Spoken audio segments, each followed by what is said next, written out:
שלום, שלום, שלום מרים, שלום פנינה. כן, שלום. תראי פנינה, את תשבי פה, ומרים, בואי, את תבואי איתי. לא, לא, פנינה לא הולכת לשום מקום, אין לך מה לדאוג, מרים, לא. בואי, מרים, בואי תשבי. בואי.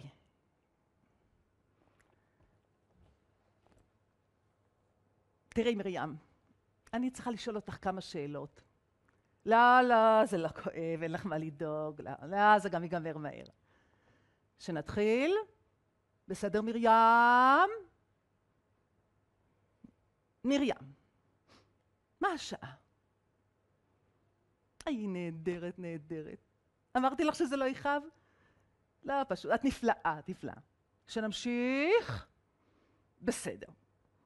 מרים, יש לי פה תמונות של 3 פעולות. פעולות פשוטות שאנשים עושים. את צריכה לסדר את זה לפי סדר ההתרחשות של הפעולות. מה היה קודם ומה היה אחר כך. בסדר מרים? נהדרת. זהו מרים, אנחנו מגיעים לשאלה האחרונה. תקשיבי טוב, מרים. את הולכת ברחוב, את מגיעה לחנות קרטיבים.